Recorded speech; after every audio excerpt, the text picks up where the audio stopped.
Good morning. It's 11 o'clock.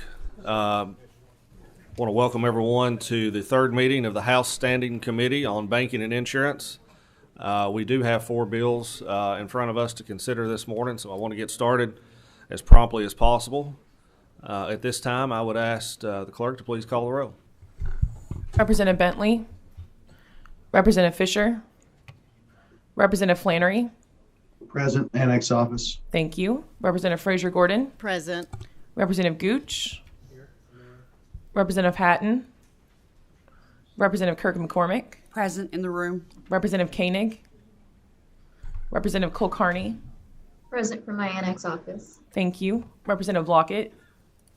Here in the room. Representative McPherson. Representative Meredith. Representative Pollock. Here. Representative Roberts. Representative Santoro. Here. Representative Smith. Here. Representative Stevenson. Representative Upchurch. Here in the room. Representative Westrom. Vice Chair Lewis. Present in the room. Chairman Rowland. Present. We do have a quorum, duly authorized to conduct business this morning. So we'll go ahead and get started. We're going to take the bills in order as they're on the agenda this morning. So the first one that will be up for consideration is House Bill 309. I'm the sponsor of that, and I'll turn the chair over to Vice Chair Lewis. Thank you, Chairman Rowland.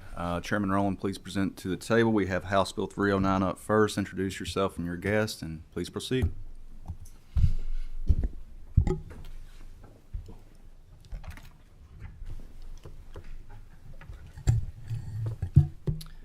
Chris Nolan, representing Turo, the car sharing company.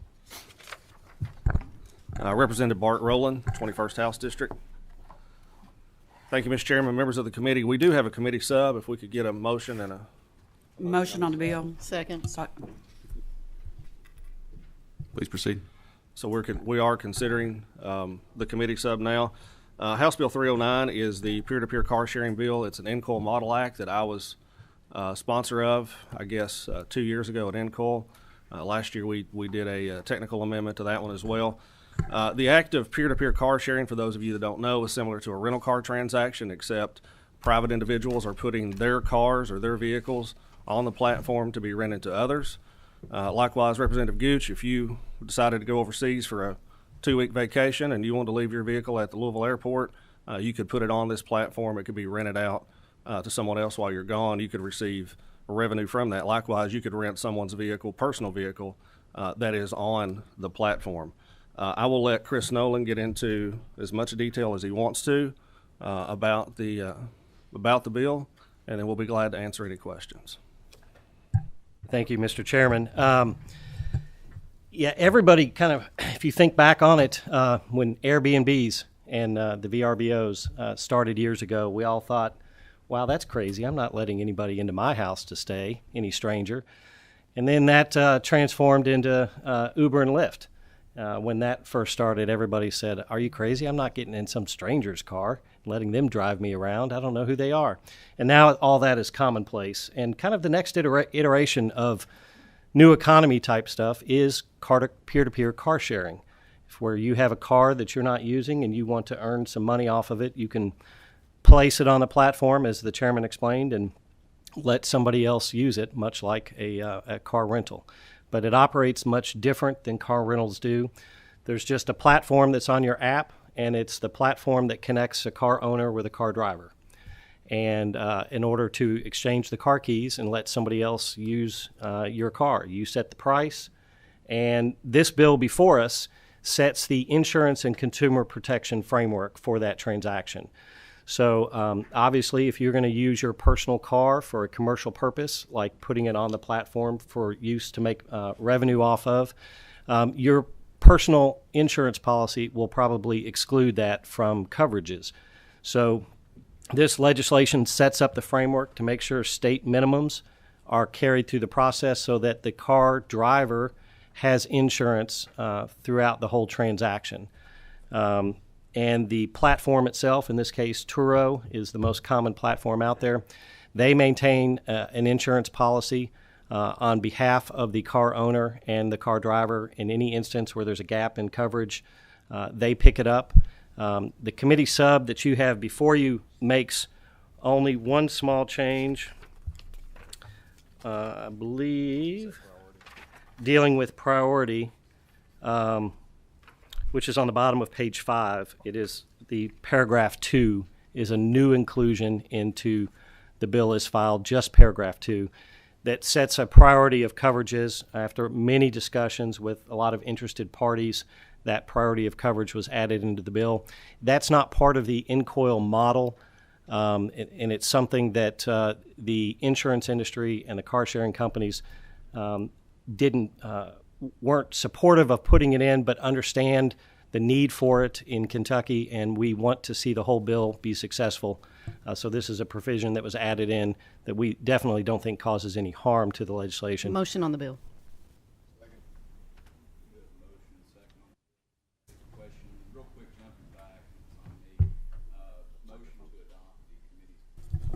Can we get a motion to adopt the committee sub again?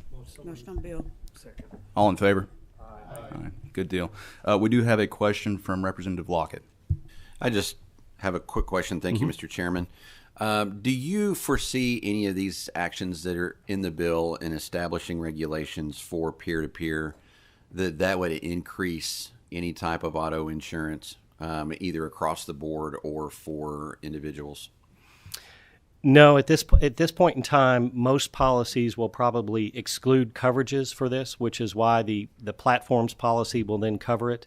And I think as it becomes a more robust industry, which all the projections out there is that this will continue to grow in popularity, insurance companies will start to write policies to cover this, and particularly they will be able to measure the risk, and obviously they're in the business of insuring risk, so they'll probably want to be in this marketplace. Thank you. We do have another question from Representative Smith. Is there a limit on how many cars I can put into this program? No, not at this time. So if I wanted to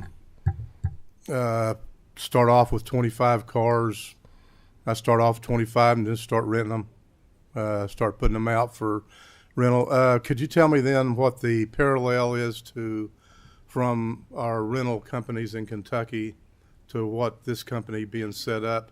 Are we under the same regulations? Are we under the same terms that we're not going to go after putting out my rental cars in my area by offering $50 a day instead of $100 a day to use my car? I mean, the competition is the competition parallel and on the same basis? To answer that question, I think the answer from our perspective would be yes. So this is letting the free markets work. This is how our the new economy works. You get new entrants into the business community, no matter what industry you're in. And this is just a new business model, much like taxis and Uber and Lyft and everything. It's just a new business model, a different way of doing things. And using your app on your phone, so it can operate any which way. I think this is the next evolution in car rentals, is car sharing. But they can evolve, and they can both live in the same space, and there will be competitors, of course. But going back to your initial question, the free markets determine what cars you want to put on the platform. If you own 20 cars and want to put them on the platform, by all means you can do that. And the same goes with car rental companies. I think the evolution will be that car rental companies will start doing some of this too. Mr. Chairman, follow up if I could. They have, I believe we discussed this in the summer in our interim committees. One of the questions that brought up was maybe the road usage tax, maybe the taxes that would go.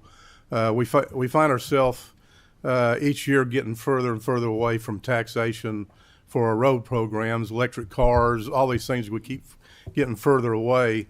Are we eliminating that in this type? Let's just say hypothetically this business in 4 years takes over all rentals. They go out of business. We don't have any more rentals, and this is our world. When we lose that, maybe the transition off of the gas usage tax, is that reasonable to consider, or are you saying that it's dealt with in this bill, that there's still a road program funds coming in for usage? We seem to find ways to bring in revenue. One of them through the rental business, the large car market. We have a solution for the roads. Is there a solution here? So, Representative Smith, there are no taxes, no fees, there's no revenue generated in this particular bill. Okay. This is strictly insurance and the framework.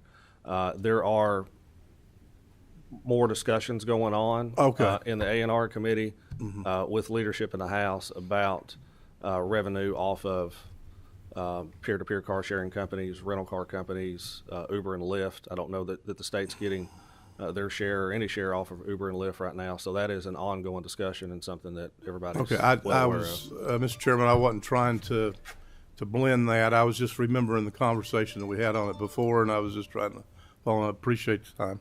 Thank you. We do have another question from Representative McPherson. So the platform here would cover the extra insurance that an individual wouldn't have to. Is there any way to have these vehicles to have to be inspected? I mean, when you go out to get in somebody's vehicle and you've got a tie rod that's bad or a tire that's bad, or is there an inspection program with this? Yes, the car owner has to input a lot of information on their car to the platform. It has to make sure the car is registered, that there's no recalls on the car, and everything else. There would be obviously liability issues if somebody put an unsafe car on the platform and something were to happen. There would be multiple avenues for recourse in that situation, but no different than Uber and Lyft. When you get in somebody else's car to get taken from one point to another, you're trusting in that car that it is a drivable condition. A little bit different than Uber and Lyft is the person driving the car probably knows they might have a bad tire, but the person, if you get into a vehicle that you don't know the vehicle, sometimes there's a learning curve of that vehicle is what I was kind of getting to. So, thank you. Mm-hmm. Any other questions or concerns? Okay, we do have a first and second on the House Bill 309 as amended by the committee sub. Madam Secretary, please call the roll. Representative Bentley? Yes. Representative Fisher? Yes. Representative Flannery? Yes. Thank you. Representative Fraser Gordon? Yes. Representative Gooch? Yes. Representative Hatton? Yes. Representative Kirk McCormick? Yes. Representative Koenig? Representative Cole Carney? Yes. Thank you. Representative Lewis? Yes. Representative Lockett? Yes. Representative McPherson? Yes. Representative Meredith? Yes, ma'am. Representative Pollock? Yes. Representative Roberts? Briefly explain my vote. I'm a yes on this. I just would like to express my concern about that tax side of things and make sure that that is carried forward in A&R. So thank you for continuing those conversations. Representative Santoro? Yes. Representative Smith? Yes. Representative Stevenson?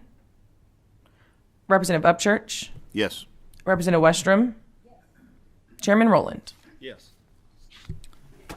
House Bill 309 passes with favorable expression. Same should pass. Congratulations. Thank you. Mr. Chairman. Okay, going forward, I will turn my chair back over to the chairman, and we will be hearing House Bill 350 next. Representative Jim Gooch. Please proceed to the table and introduce your guest.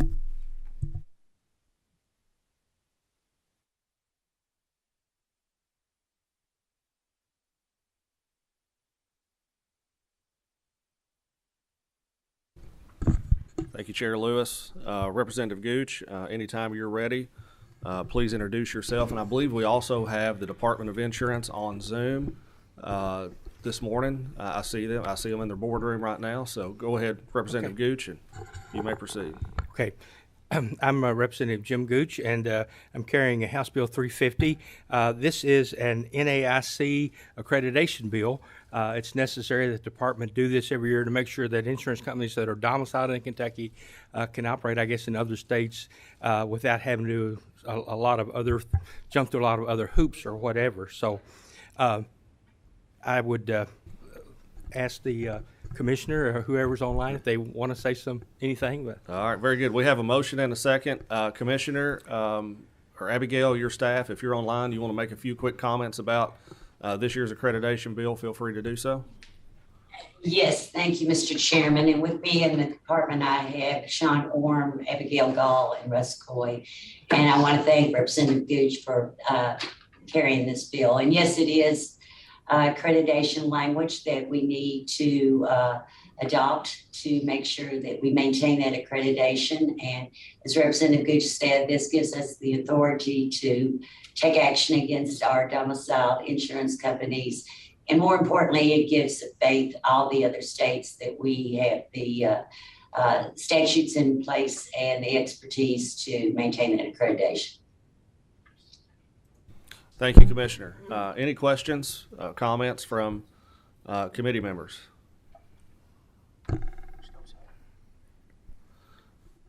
Seeing none, Madam Clerk, if you would please call the roll. Representative Bentley? Representative Fisher? Yes. Representative Flannery?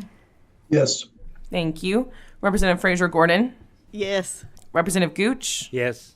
Representative Hatton? Yes. Representative Kirk McCormick? Yes. Representative Koenig? Representative Kulkarni? Yes. Thank you. Representative Lewis? Yes. Representative Lockett? Yes. Representative McPherson? Yes. Representative Meredith? Yes, ma'am. Representative Pollock? Yes. Representative Roberts? Yes. Representative Santoro? Yes.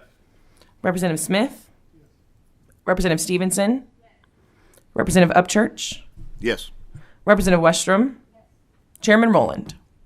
Yes, and motion does pass. Same should pass on the House floor. Thank you, Representative Gooch, for being here this morning. Thank you, Mr. Chairman, members of the committee. Thank you. Thank you, Commissioner. Thank you for you and your team for being here as well. Next up this morning will be House Bill 370, sponsored by Representative Derek Lewis. There was a committee sub distributed to the members last night. If I could go ahead and get a motion. Have a motion and a second on that. All in favor of adopting the committee sub? Aye. Very good. We will be considering the committee sub as soon as Representative Lewis is ready.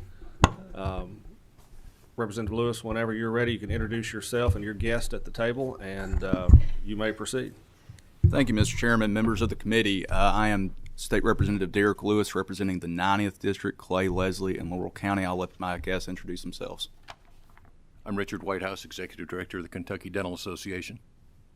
I'm Jonathan Rich, a dentist in Grant County, and presently the president of the Kentucky Dental Association. I appreciate your all's consideration on this House bill today. House Bill 370 is primarily NCOIL language, 3 parts, dealing with network leasing, virtual credit cards, and prior authorization. The 4th part of the bill includes cleanup language of an existing statute that gives patients and providers a clear definition on non-covered services. Now, the original bill, we did have some issues to work out with Anthem and Delta Dental.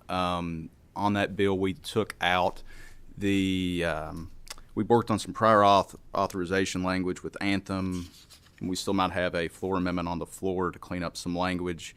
And then Delta, we removed some of the bill as well on, assignment of benefits, yes. But outside of that, I will let my guests give a brief rundown on the bill. Rick. Well, good morning, Chairman Rowland, members of the House Standing Committee on Banking and Insurance. As I said, my name is Richard Whitehouse. I'm Executive Director of the Kentucky Dental Association. I want to thank you for the opportunity to speak today in support of HB 370, our Patient Transparency and Dental Benefits Bill, sponsored by Vice Chairman Lewis. HB 370 includes reforms to establish clear, simple, and transparent insurance processes.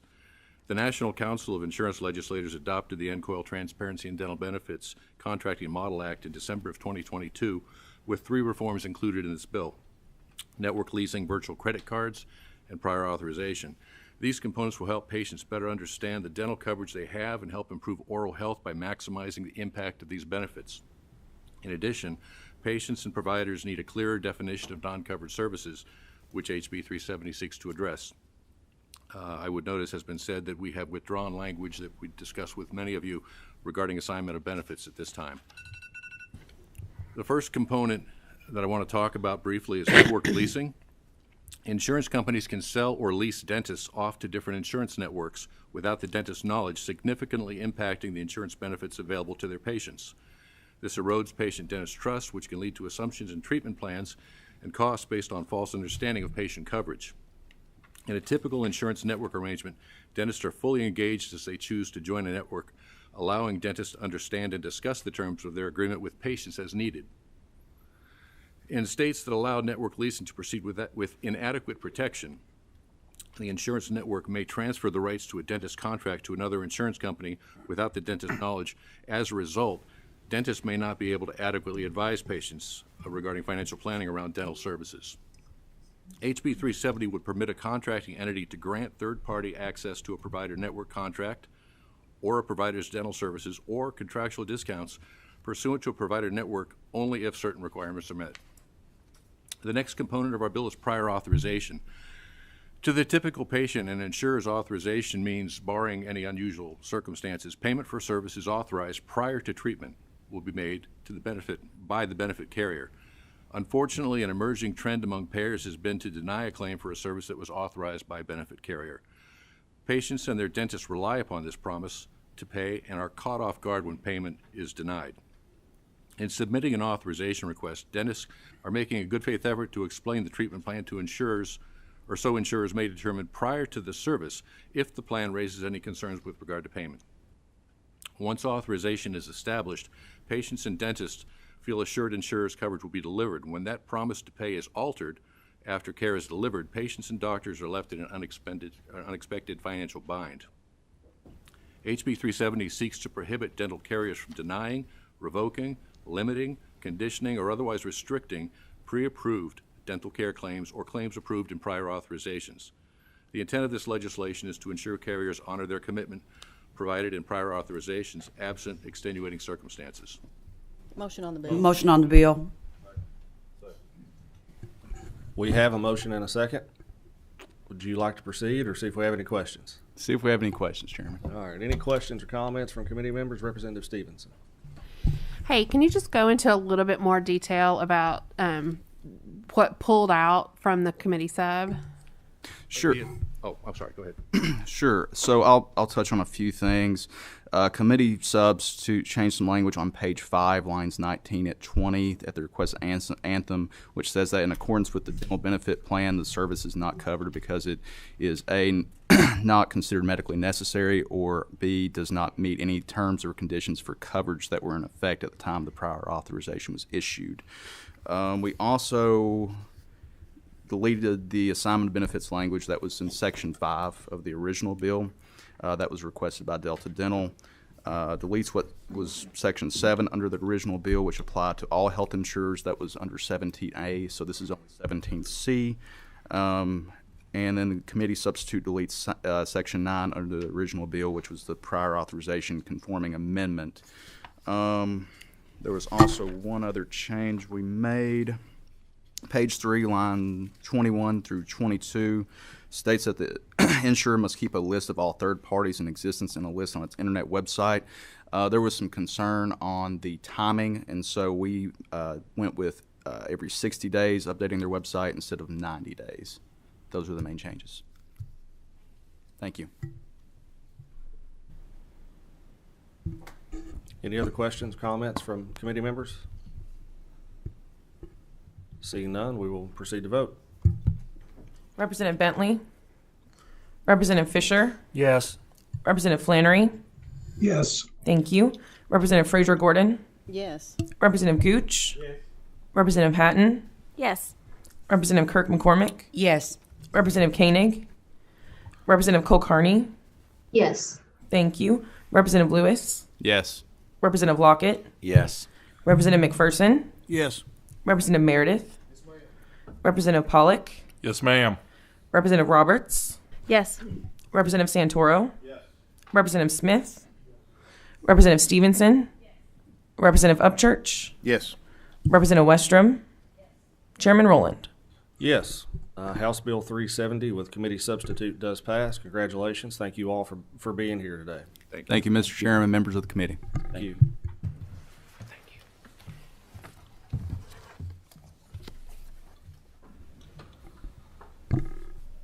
The last bill on the agenda this morning is House Bill 494, Representative Frazier Gordon. And I believe you have Commissioner Vice with you at the table this morning. Whenever you are ready, you can introduce yourself and you may proceed. I'm Deanna Frazier Gordon, representing Madison County District 81. And I'll let my guest introduce himself. Good morning. Good morning. My name is Charles Weiss, and I'm the Commissioner for the Department of Financial Institutions in Kentucky. Thank you, Chair Rowland and members of the Banking and Insurance Committee for considering House Bill 494. Education plays an important role in today's high-tech society. For many Americans, attending a college or university is only possible by receiving a student loan. However, repayment of the loan can be a burden once the individual completes their education. In Kentucky, there is currently $19 billion in outstanding student loan debt. 600,000 Kentuckians owe student loan debt, and 18% of all Kentuckians over the age of 18 owe student debt. Student loan servicers are critical in the process in order to provide information to the borrower, process payments, deal with late fees, and work with borrowers in, regarding payment plans, extensions, deferments, that type of thing.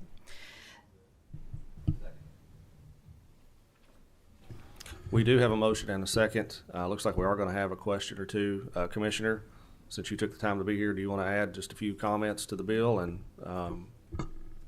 No, I'm fine with just answering questions. It'd be good. Okay. All right. Sounds good.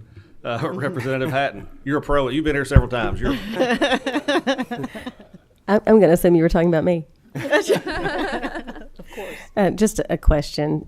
Does the bill create any sort of a private cause of action or right to sue on behalf of a borrower who feels they've been aggrieved by an improper student loan practice? This bill does not. No. Is there a reason why we wouldn't? In our other areas in non-depository, we don't have such actions addressed, and we didn't think it was necessary to establish that for the borrower, that they would have that ability, whether it's addressed in this bill or not. Thank you. Thank you. Any other questions from committee members, comments? Seeing none, we'll proceed to vote. Representative Bentley? Representative Fisher? Yes. Representative Flannery? Yes. Thank you. Representative Frazier Gordon? Yes. Representative Gooch? Yes. Representative Hatton? Yes. Representative Kirk McCormick? Yes. Representative Koenig? Representative Kulkarni? Yes. Thank you. Representative Lewis? Yes. Representative Lockett? Yes. Representative McPherson? Yes. Representative Meredith? Representative Pollock? Yes. Representative Roberts? Yes. Representative Santoro? Yes. Representative Smith? Representative Stevenson? Yes. Representative Upchurch? Yes. Representative Westrom? Chairman Rowland? Yes, and House Bill 494 does pass. Congratulations. Thank you all for being here. Thank you, members. Seeing no further business to come in front of the committee, just a minute. Representative Stevenson. I need to record a vote for the very first presentation, and I would like to record a yes. House Bill 309. Thank you.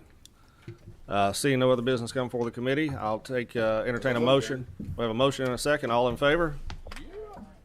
We're adjourned.